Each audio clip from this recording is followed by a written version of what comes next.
Why I Am Not a Christian, 1927. By Bertrand Russell. The lecture that is here reproduced was delivered at the Battersea Town Hall on Sunday, March 6, 1927, under the auspices of the South London branch of the National Secular Society. It is issued in booklet form at the request of many friends. As your chairman has told you, the subject about which I am going to speak to you tonight is, Why I Am Not a Christian. Perhaps it would be as well, first of all, to try to make out what one means by the word Christian. It is used these days in a very loose sense by a great many people. Some people mean no more by it than a person who attempts to live a good life. In that sense, I suppose there would be Christians in all sects and creeds, but I do not think that that is the proper sense of the word, if only because it would imply that all the people who are not Christians, all the Buddhists, Confucians, Mohammedans, and so on, are not trying to live a good life. I do not mean by a Christian any person who tries to live decently according to his lights. I think that you must have a certain amount of definite belief before you have a right to call yourself a Christian. The word does not have quite such a full-blooded meaning now as it had in the times of St. Augustine and St. Thomas Aquinas. In those days, if a man said that he was a Christian, it was known what he meant. You accepted a whole collection of creeds which were set out with great precision, and every single syllable of those creeds you believed with the whole strength of your convictions. What is a Christian? Nowadays it is not quite that. We have to be a little more vague in our meaning of Christianity. I think, however, that there are two different items which are quite essential to anybody calling himself a Christian. The first is one of a dogmatic nature, namely, that you must believe in God and immortality. If you do not believe in those two things, I do not think that you can properly call yourself a Christian. Then, further than that, as the name implies, you must have some kind of belief about Christ. The Mohammedans, for instance, also believe in God and in immortality, and yet they would not call themselves Christians. I think you must have at the very lowest the belief that Christ was, if not divine, at least the best and wisest of men. If you are not going to believe that much about Christ, I do not think you have any right to call yourself a Christian. Of course, there is another sense which you find in Whitaker's Almanac and in geography books, where the population of the world is said to be divided into Christians, Mohammedans, Buddhists, fetish worshippers, and so on, and in that sense we are all Christians. The geography books count us all in, but that is a purely geographical sense, which I suppose we can ignore.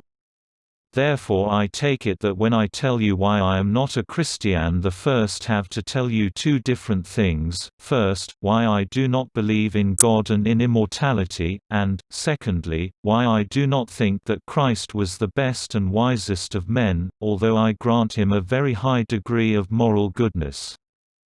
But for the successful efforts of unbelievers in the past, I could not take so elastic a definition of Christianity as that. As I said before, in olden days it had a much more full-blooded sense. For instance, it concluded the belief in hell. Belief in eternal hell fire was an essential item of Christian belief until pretty recent times. In this country, as you know, it ceased to be an essential item because of a decision of the Privy Council, and from that decision the Archbishop of Canterbury and the Archbishop of York dissented, but in this country our religion is settled by Act of Parliament, and therefore the Privy Council was able to override the graces and hell was no longer necessary to a Christian. Consequently, I shall not insist that a Christian must believe in hell. The first cause argument. Perhaps the simplest and easiest to understand is the argument of the first cause. It is maintained that everything we see in this world has a cause, and as you go back in the chain of causes further and further you must come to a first cause, and to that first cause you give the name of God. That argument, I suppose, does not carry very much weight nowadays, because, in the first place, cause is not quite what it used to be. The philosophers and the men of science have got going on cause, and it has not anything like the vitality it used to have, but, apart from that, you can see that the argument that there must be a first cause is one that cannot have any validity. I may say that when I was a young man and was debating these questions very seriously in my mind, I for a long time accepted the argument of the first cause, until one day, at the age of 18, I read John Stuart Mill's autobiography, and I there found this sentence: "My father taught me that the question, 'Who made me?' cannot be answered, since it immediately suggests the further question, 'Who made God?'" That very simple sentence showed me, as I still think, the fallacy in the argument of the first cause. If everything must have a cause, then God must have a cause. If there can be anything without a cause, it may just as well be the world as God, so that there cannot be any validity in that argument. It is exactly of the same nature as the Hindus' view, that the world rested upon an elephant and the elephant rested upon a tortoise, and when they said, "How about the tortoise?" the Indian said, "Suppose we change the subject." The argument is really no better than that.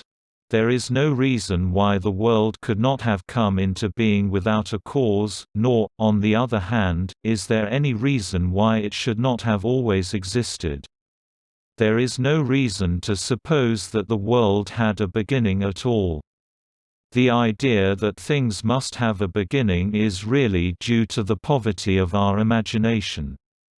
Therefore, perhaps, I need not waste any more time upon the argument about the first cause.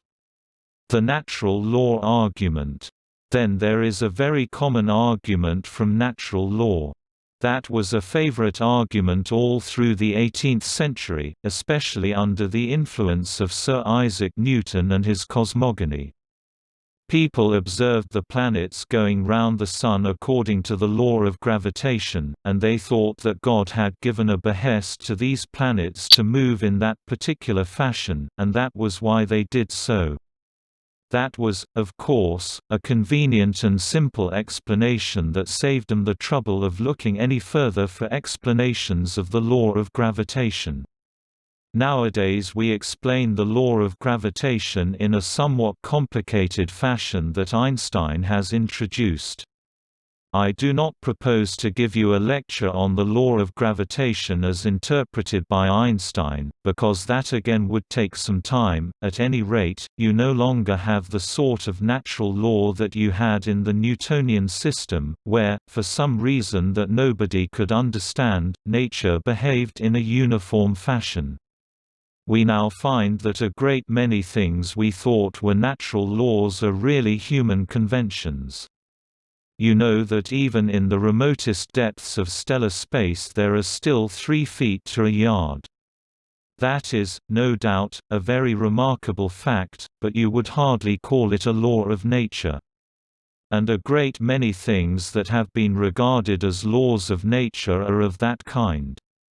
On the other hand, where you can get down to any knowledge of what atoms actually do, you will find they are much less subject to law than people thought, and that the laws at which you arrive are statistical averages of just the sort that would emerge from chance.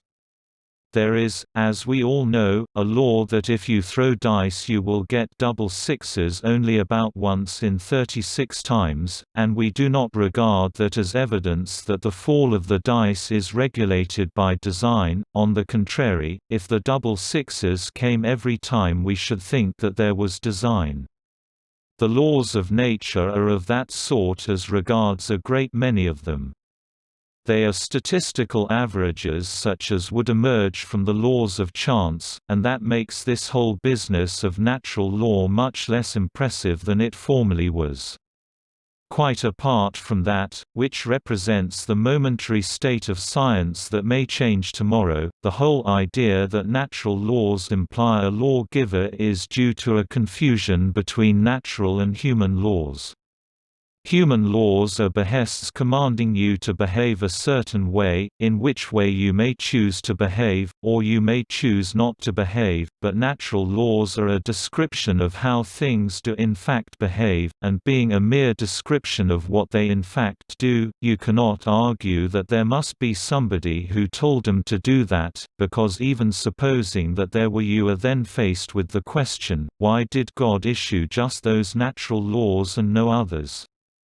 If you say that he did it simply from his own good pleasure, and without any reason, you then find that there is something which is not subject to law, and so your train of natural law is interrupted. If you say, as more orthodox theologians do, that in all the laws which God issues he had a reason for giving those laws rather than others, the reason, of course, being to create the best universe, although you would never think it to look at it, if there was a reason for the laws which God gave, then God himself was subject to law, and therefore you do not get any advantage by introducing God as an intermediary. You have really a law outside and anterior to the divine edicts, and God does not serve your purpose, because he is not the ultimate lawgiver. In short, this whole argument about natural law no longer has anything like the strength that it used to have. I am traveling on in time in my review of the arguments. The arguments that are used for the existence of God change their character as time goes on. They were at first hard, intellectual arguments embodying certain quite definite fallacies. As we come to modern times they become less respectable intellectually and more affected by a kind of moralizing vagueness. The argument from design. The next step in this process brings us to the argument from design. You all know the argument from design: everything in the world is made just so that we can manage to live in the world, and if the world was ever so little different we could not manage to live in it. That is the argument from design. It sometimes takes a rather curious form. For instance, it is argued that rabbits have white tails in order to be easy to shoot. I do not know how rabbits would view that application. It is an easy argument to parody. You all know Voltaire's remark, that obviously the nose was designed to be such as to fit spectacles.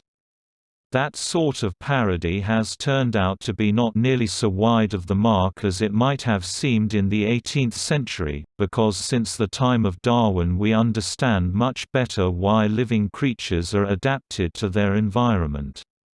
It is not that their environment was made to be suitable to them, but that they grew to be suitable to it, and that is the basis of adaptation. There is no evidence of design about it. When you come to look into this argument from design, it is a most astonishing thing that people can believe that this world, with all the things that are in it, with all its defects, should be the best that omnipotence and omniscience has been able to produce in millions of years. I really cannot believe it. Do you think that, if you were granted omnipotence and omniscience and millions of years in which to perfect your world, you could produce nothing better than the Ku Klux Klan or the fascists? Moreover, if you accept the ordinary laws of science, you have to suppose that human life and life in general on this planet will die out in due course. It is a stage in the decay of the solar system. At a certain stage of decay you get the sort of conditions of temperature and so forth which are suitable to protoplasm, and there is life for a short time in the life of the whole solar system. You see in the Moon the sort of thing to which the Earth is tending, something dead, cold, and lifeless. I am told that that sort of view is depressing, and people will sometimes tell you that if they believed that they would not be able to go on living. Do not believe it, it is all nonsense. Nobody really worries much about what is going to happen millions of years hence. Even if they think they're worrying much about that, they are really deceiving themselves. They are worried about something much more mundane, or it may merely be a bad digestion, but nobody is really seriously rendered unhappy by the thought of something that is going to happen to this world millions of years hence. Therefore, although it is of course a gloomy view to suppose that life will die out, at least I suppose we may say so, although sometimes when I contemplate the things that people do with their lives I think it is almost a consolation. It is not such as to render life miserable. It merely makes you turn your attention to other things. The moral arguments for deity. Now we reach one stage further in what I shall call the intellectual descent that the theists have made in their argumentations, and we come to what are called the moral arguments for the existence of God. You all know, of course, that there used to be in the old days 3 intellectual arguments for the existence of God, all of which were disposed of by Immanuel Kant in the Critique of Pure Reason, but no sooner had he disposed of those arguments than he invented a new one, a moral argument, and that quite convinced him.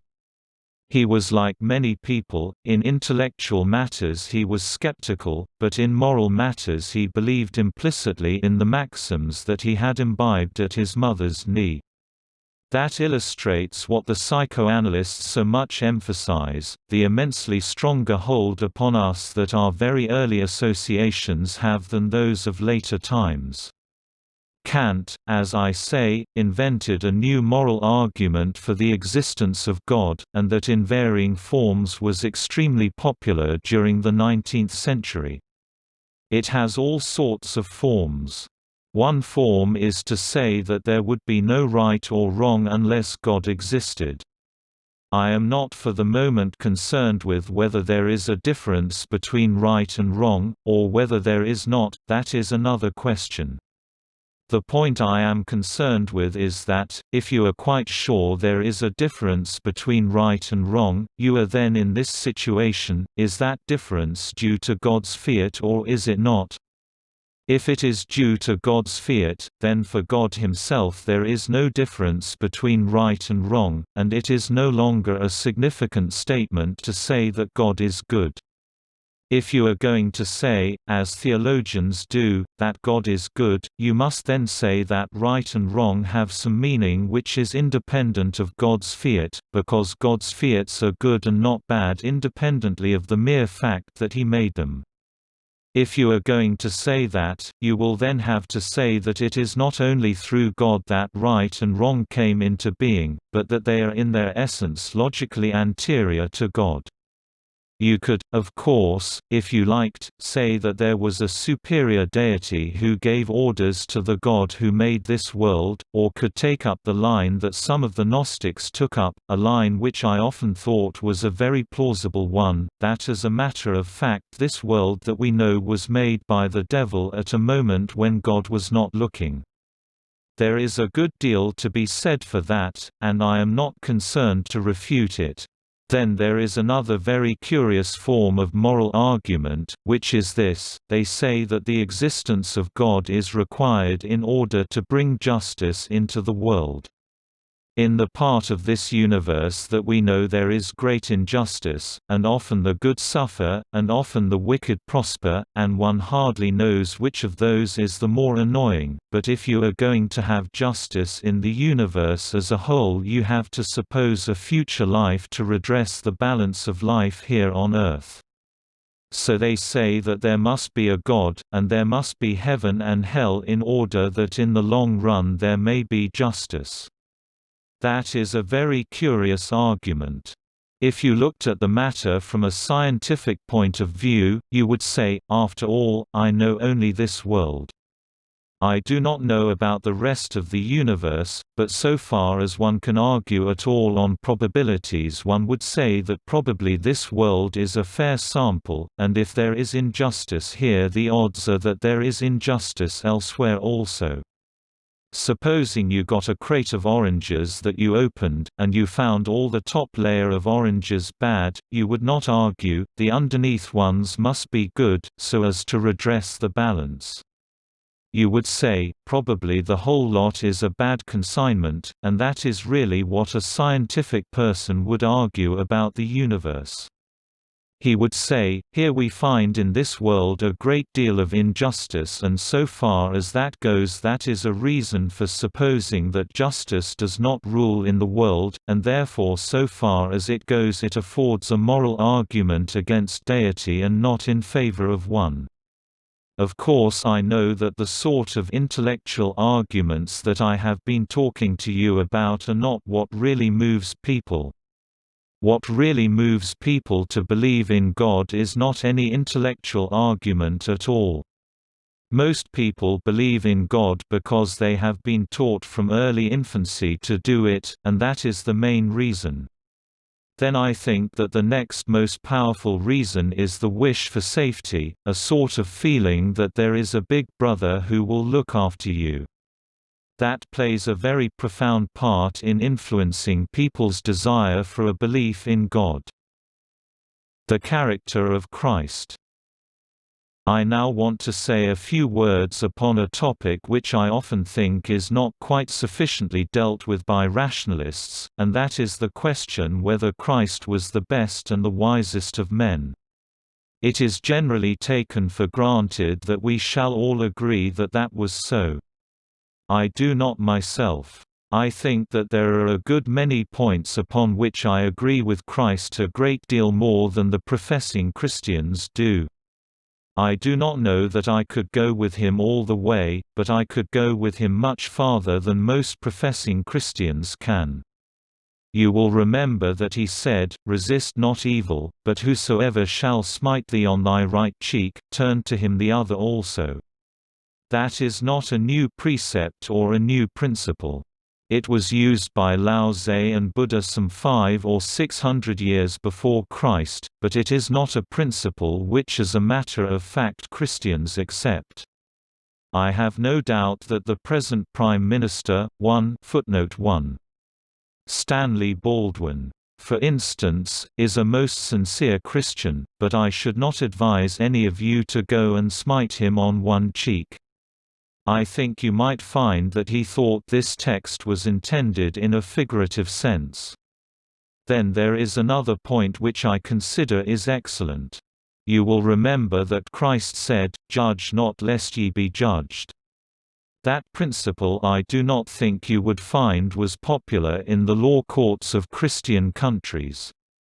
I have known in my time quite a number of judges who were very earnest Christians, and they none of them felt that they were acting contrary to Christian principles in what they did. Then Christ says, "Give to him that asketh thee, and from him that would borrow of thee turn not thou away." That is a very good principle. Your chairman has reminded you that we are not here to talk politics, but I cannot help observing that the last general election was fought on the question of how desirable it was to turn away from him that would borrow of thee, so that one must assume that the liberals and conservatives of this country are composed of people who do not agree with the teaching of Christ, because they certainly did very emphatically turn away on that occasion. Then there is one other maxim of Christ which I think has a great deal in it, but I do not find that it is very popular among some of our Christian friends. He says, "If thou wilt be perfect, go and sell that thou hast, and give to the poor." That is a very excellent maxim, but, as I say, it is not much practiced. All these, I think, are good maxims, although they are a little difficult to live up to. I do not profess to live up to them myself, but then after all, it is not quite the same thing as for a Christian. It was used by Lao Tse and Buddha some 500 or 600 years before Christ, but it is not a principle which as a matter of fact Christians accept. I have no doubt that the present Prime Minister, Stanley Baldwin for instance, is a most sincere Christian, but I should not advise any of you to go and smite him on one cheek. I think you might find that he thought this text was intended in a figurative sense. Defects in Christ's teaching. Having granted the excellence of these maxims, I come to certain points in which I do not believe that one can grant either the superlative wisdom or the superlative goodness of Christ as depicted in the Gospels, and here I may say that one is not concerned with the historical question. Historically it is quite doubtful whether Christ ever existed at all, and if he did we do not know anything about him, so that I am not concerned with the historical question, which is a very difficult one. I am concerned with Christ as he appears in the Gospels, taking the Gospel narrative as it stands, and there one does find some things that do not seem to be very wise. For one thing, he certainly thought that his second coming would occur in clouds of glory before the death of all the people who were living at that time.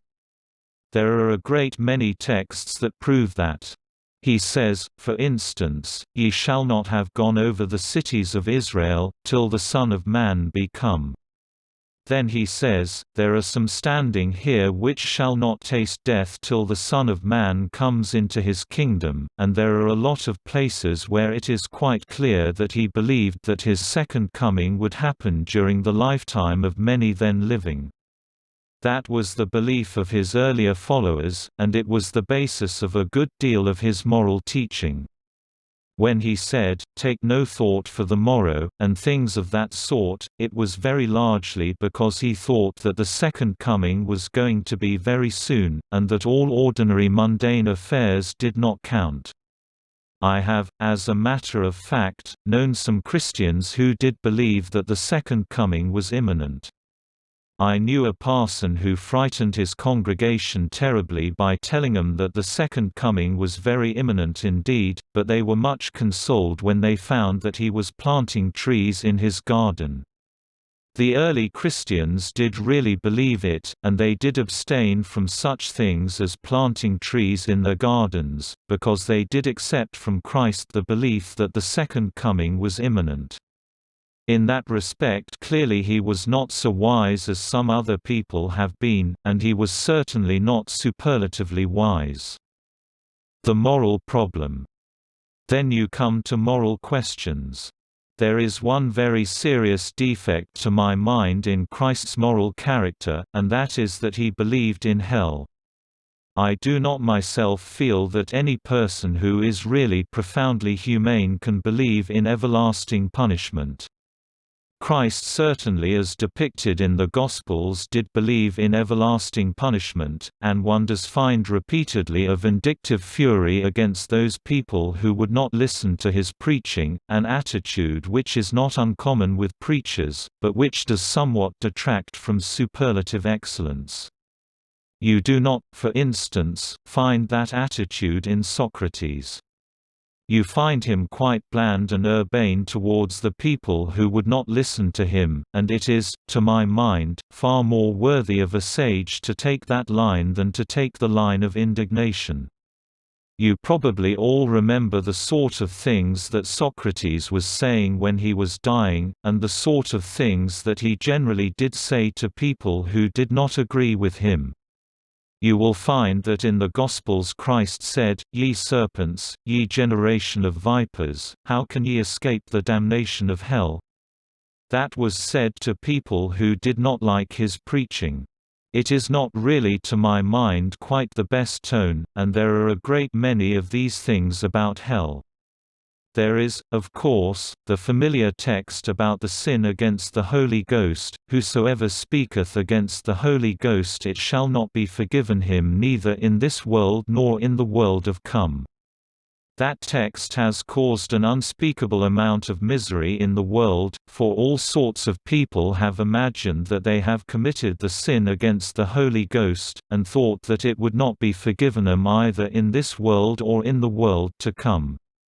I really do not think that a person with a proper degree of kindliness in his nature would have put fears and terrors of that sort into the world. Then Christ says, "The Son of Man shall send forth his angels, and they shall gather out of his kingdom all things that offend, and them which do iniquity, and shall cast them into a furnace of fire, there shall be wailing and gnashing of teeth," and he goes on about the wailing and gnashing of teeth. It comes in one verse after another, and it is quite manifest to the reader that there is a certain pleasure in contemplating wailing and gnashing of teeth, or else it would not occur so often. Then you all, of course, remember about the sheep and the goats, how at the second coming to divide the sheep and the goats he is going to say to the goats, "Depart from me, ye cursed, into everlasting fire."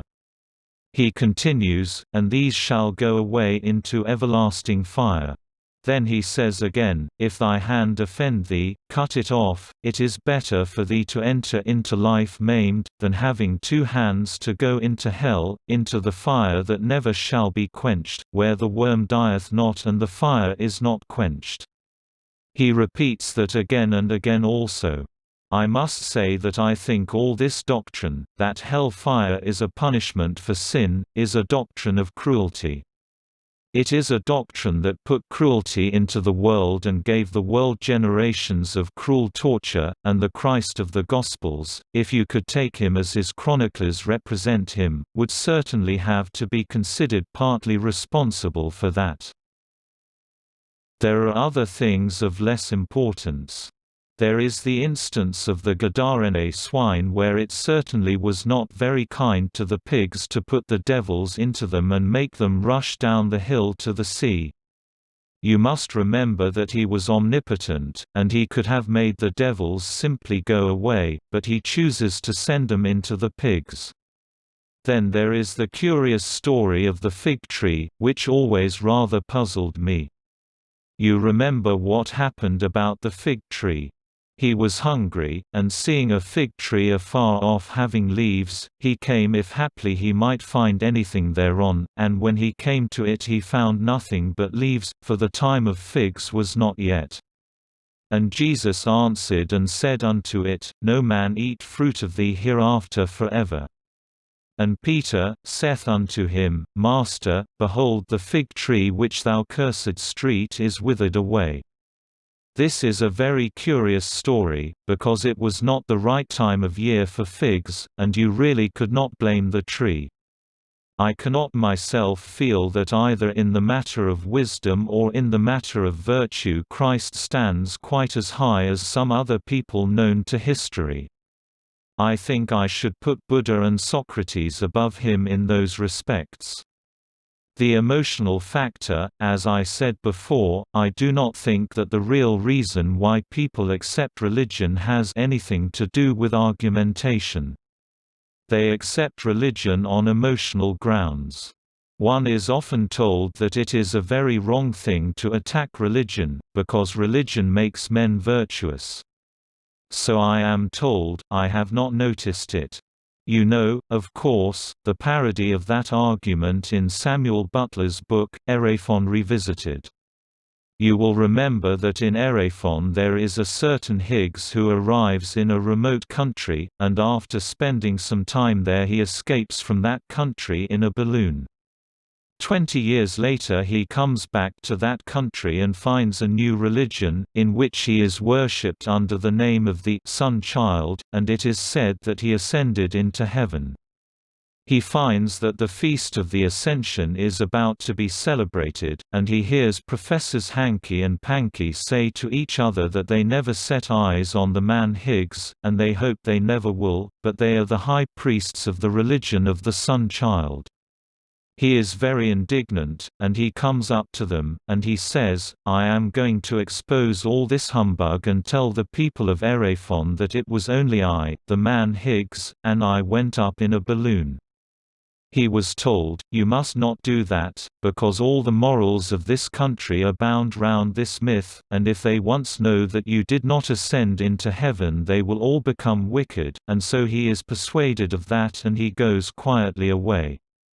That is the idea, that we should all be wicked if we did not hold to the Christian religion. It seems to me that the people who have held to it have been for the most part extremely wicked. You find this curious fact, that the more intense has been the religion of any period and the more profound has been the dogmatic belief, the greater has been the cruelty and the worse has been the state of affairs. In the so-called ages of faith, when men really did believe the Christian religion in all its completeness, there was the Inquisition, with its tortures, there were millions of unfortunate women burnt as witches, and there was every kind of cruelty practiced upon all sorts of people in the name of religion. You find as you look around the world that every single bit of progress in humane feeling, every improvement in the criminal law, every step towards the diminution of war, every step towards better treatment of the colored races, or every mitigation of slavery, every moral progress that there has been in the world, has been consistently opposed by the organized churches of the world. I say quite deliberately that the Christian religion, as organized in its churches, has been and still is the principal enemy of moral progress in the world. How the churches have retarded progress. You may think that I am going too far when I say that that is still so. I do not think that I am. Take one fact. You will bear with me if I mention it. It is not a pleasant fact, but the churches compel one to mention facts that are not pleasant.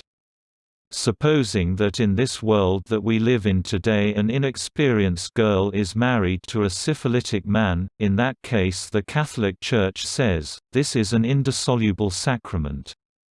You must stay together for life. And no steps of any sort must be taken by that woman to prevent herself from giving birth to syphilitic children. That is what the Catholic Church says. I say that that is fiendish cruelty, and nobody whose natural sympathies have not been warped by dogma, or whose moral nature was not absolutely dead to all sense of suffering, could maintain that it is right and proper that that state of things should continue. That is only an example. There are a great many ways in which at the present moment the Church, by its insistence upon what it chooses to call morality, inflicts upon all sorts of people undeserved and unnecessary suffering.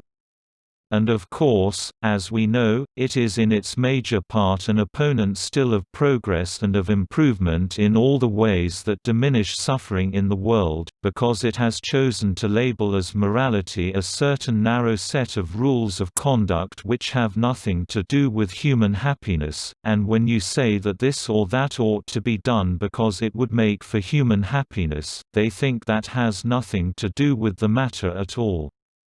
What has human happiness to do with morals? The object of morals is not to make people happy. Fear the foundation of religion. Religion is based, I think, primarily and mainly upon fear. It is partly the terror of the unknown, and partly, as I have said, the wish to feel that you have a kind of elder brother who will stand by you in all your troubles and disputes. Fear is the basis of the whole thing, fear of the mysterious, fear of defeat, fear of death. Fear is the parent of cruelty, and therefore it is no wonder if cruelty and religion has gone hand in hand. It is because fear is at the basis of those two things. In this world we can now begin a little to understand things, and a little to master them by help of science, which has forced its way step by step against the Christian religion, against the churches, and against the opposition of all the old precepts. Science can help us to get over this craven fear in which mankind has lived for so many generations. Science can teach us, and I think our own hearts can teach us, no longer to look round for imaginary supports, no longer to invent allies in the sky, but rather to look to our own efforts here below to make this world a fit place to live in, instead of the sort of place that the churches in all these centuries have made it. What we must do. We want to stand upon our own feet and look fair and square at the world, its good facts, its bad facts, its beauties, and its ugliness, see the world as it is, and be not afraid of it. Conquer the world by intelligence, and not merely by being slavishly subdued by the terror that comes from it. The whole conception of God is a conception derived from the ancient Oriental despotisms. It is a conception quite unworthy of free men. When you hear people in church debasing themselves and saying that they are miserable sinners, and all the rest of it, it seems contemptible and not worthy of self-respecting human beings. We ought to stand up and look the world frankly in the face. We ought to make the best we can of the world, and if it is not so good as we wish, after all it will still be better than what these others have made of it in all these ages.